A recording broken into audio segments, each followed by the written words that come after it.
Easy on the river bank. You get looked after here, don't you?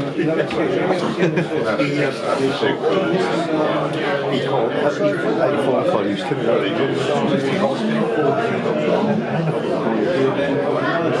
So, you change your life time most of the day. You've got to drive past the house.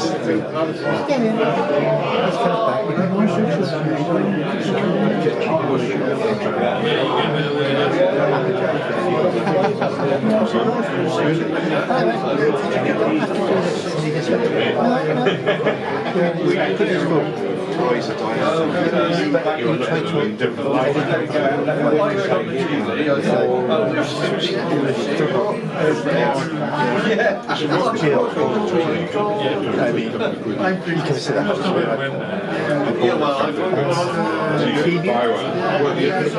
Oh yeah.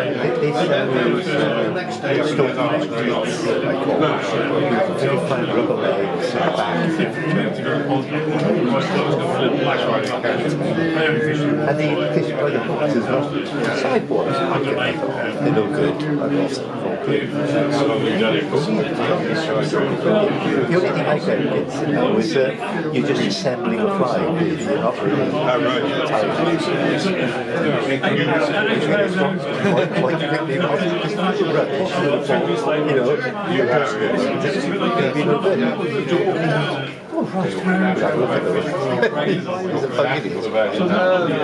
Not really.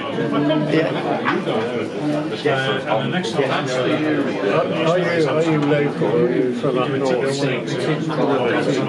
No, I'm local, Bridge North I'm from. Oh, right. Yeah. So very local.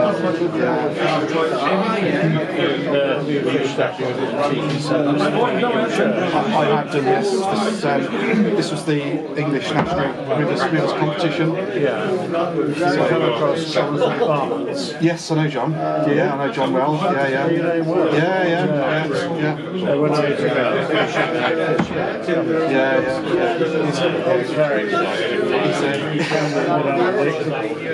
Don't talk about politics with him. all global War doesn't exist, does it? Yeah, I do know John. I see John every year. I don't know if you know the British Final. Yeah. Well, I always have a stand next to him. So the two of us sit side by side, and I spend the whole weekend with him. He's really good. Yeah, he's really, I get on really well with John. Yeah. He's interesting. He came down and I fished with him on the stack. But they look like a bad, successful boat. He certainly is, yeah. He's had a bit of a rough time. But quite interesting. A lot of those couple of flies he charged very similar to his website. I think his website is very out of date now. I think a lot of I have a lot in common with John. We've had conversations about this. It's the theme of having sort of soft hackles and mobile flies. He's a big advocate of that. So I think it makes a difference. His soft dry fly. Yes. Oh yeah. It's one of my standard flies. It's really effective. I mainly took up dry flies short a few years ago. And so it seems to work for me. Without getting us tight. What was his, he had the thing, I forgot what it was called, his go-to fly, but it was difficult, you had to use hangers or something. Yeah, he calls it the one. The one. That's it. It's the, interesting climates right now is everybody seems like that. the fly I'm going to tie next is actually quite similar to it. Yeah, it's a paraloop duster. Yeah. So I'm going to tie a version of that, but not with the paraloop bit. But yeah, it's really effective fly. It's just, I think if the fish are feeding on small flies, then it is more effective to sort of have a dry fly. It's a good general purpose fly. It's good when there's olives and those sorts of things, but when the fish are feeding on small midges, I think his paraloop duster. No. Oh, thanks, Derek. There you go. That's really generous. Right. And do you tie flies for other people? I do sometimes. I don't sort of advertise it commercially, but I do sell flies to people, and also people often ask me to tie to order. So I will do it, but I really don't advertise it. But I'm quite happy to tie flies if people ask me to. Yeah. So don't delay this demonstration. I have such a stock of flies, nymphs, dry flies, etc. That I'm never going to use, and so I'm quite happy to sell. Go to dry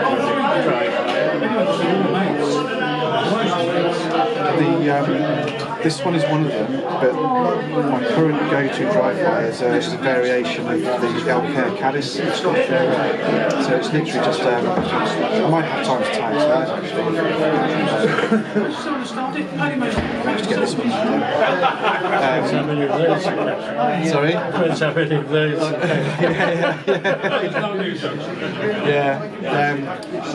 It's I know John also is a fan of Elker caddis. It's a very simple fly with a bit of Elker and a soft underbody. And you tie it in different sizes, and it can work for olives, it can work for sedges. I find that is it's similar to John's soft tackle dry. It's one of those that, if in doubt, put it on, and it usually gets a good reaction. Anything else does.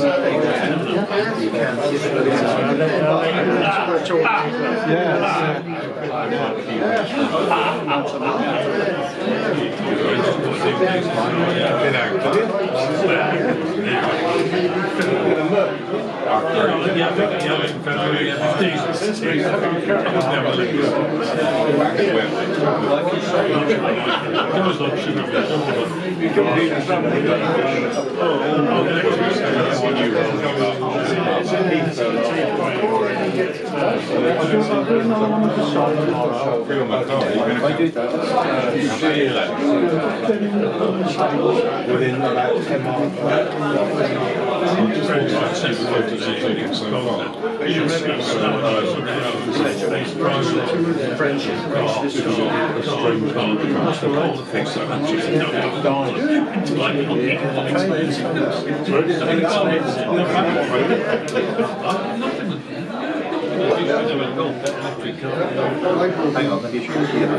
So I'm going to move on to a dry fly now.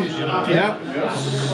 So this fly is a really handy one to use during the autumn and in the winter. So if you get the nice settled conditions and you see any grading rising, this will probably be the first one I try throughout the winter period. It's called Paraduster. So it's based on a grey duster.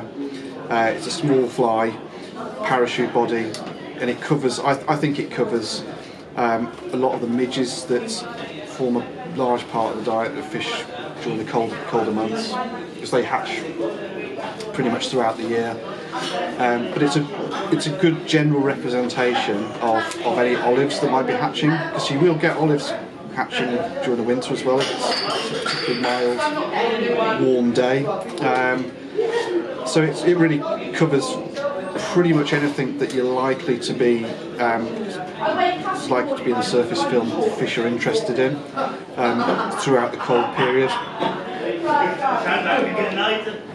So I've got a curved size 16 hook in the vise. And it's a fine wire curved hook because I'm using this for a dry fly. And I'm using the same thread. This is the orange silk. Is that the only one you've got? I've got a few other colours as well, but so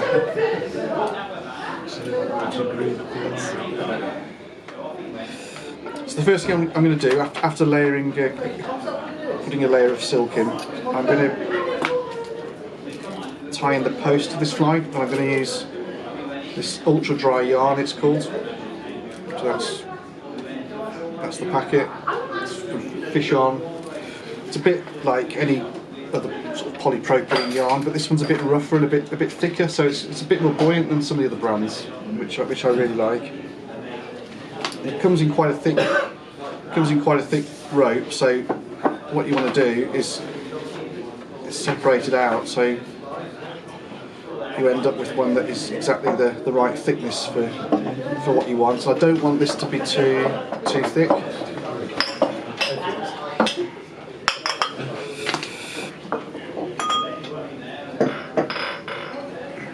So that's probably about a quarter of that yarn I've just picked out. And this is how I like to tie my posts in. Just like I did, if you remember, with the when I tied the tag to that fly, just the same way. Rather than just tying it straight in over the hook, I quite like to wrap it round the thread and then slide it up, and then you can just then tie that in onto the hook. 3 turns in front, 3 turns behind. And then what I'll do with this post is I'll then just wrap that thread around the base of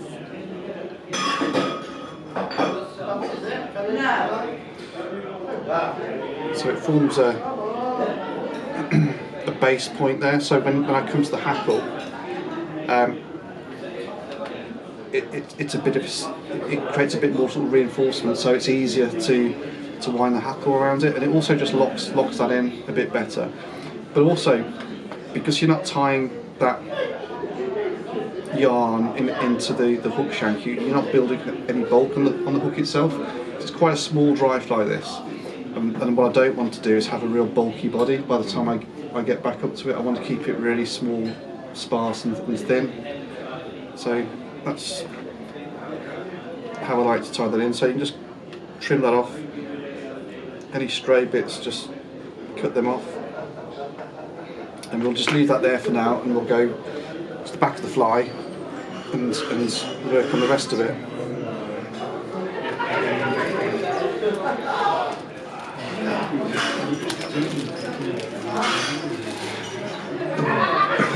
So the main body of this fly, I'm going to use mole fur, lovely soft mole fur, often used for spider patterns. It works excellent for this fly.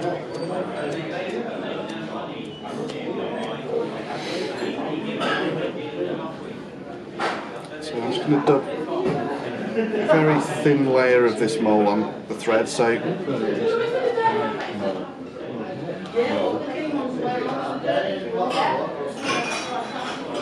the nice thing about mole fur is it's so soft and fine that it dubs onto your thread really nicely, and you can get just that right amount of thickness that you want.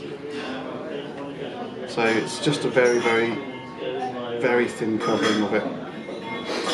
And you'll notice that I'm actually still at the front of that fly. I haven't started the back.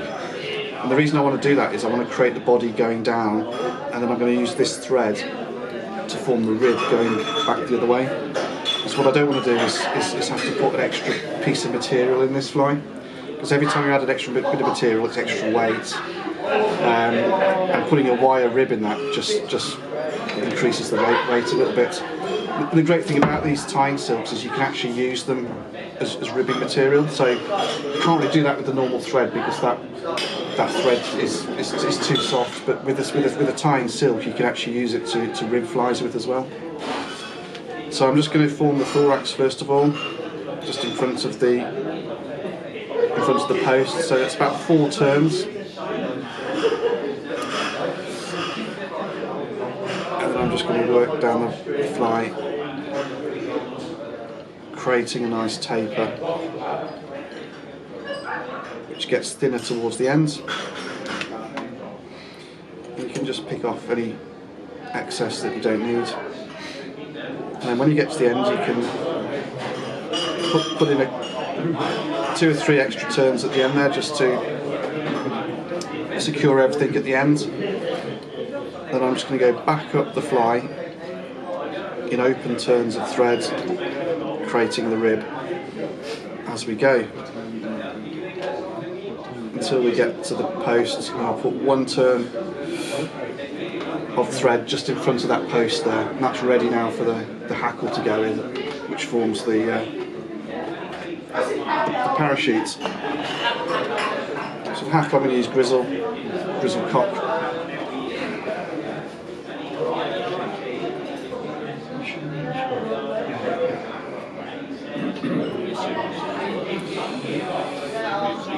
Just find a fibre that's the right size.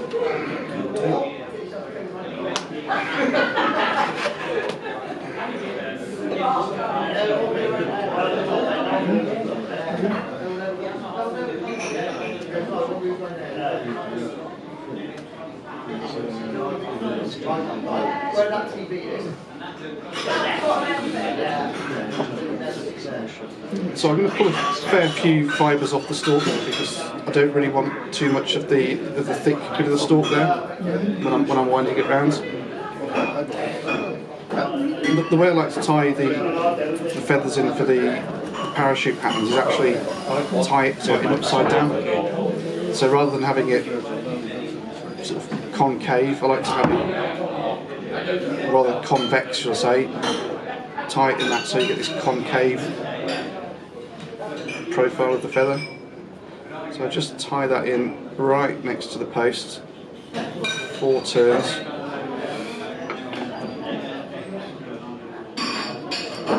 Trim off the stalk.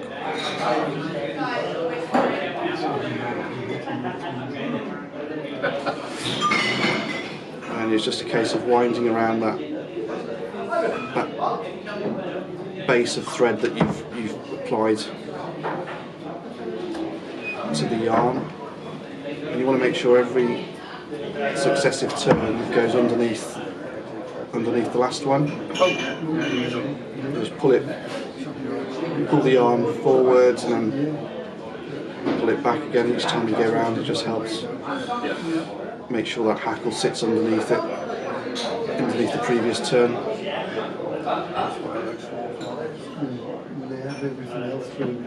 Okay, so I've just put 4 or 5 turns hackle in that. You don't need to go any bulkier than that because this is going to be fished as a single dry fly. It's not going to be used for suspending any nymphs or anything. And then just follow the hackle around with the threads.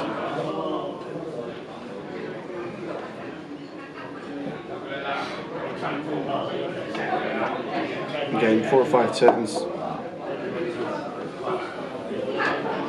Trim it off the base.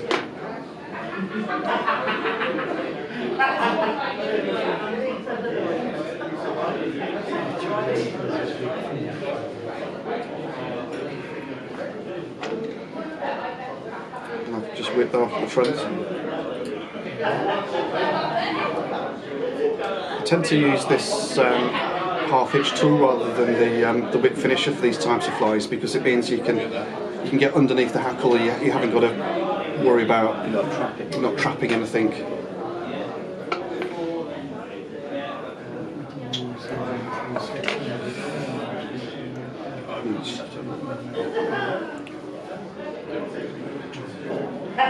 Trim off any trapped hackle fibres underneath. then trim the post at the top. So tend to line it up so it extends upwards about the same radius as the parachute hackle.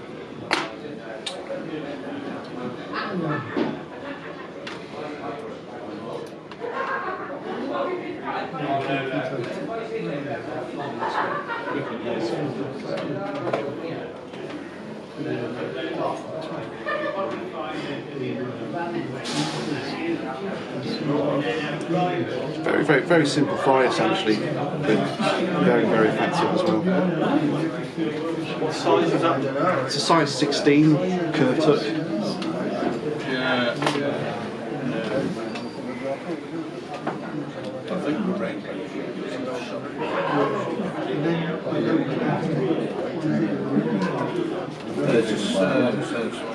That's the one.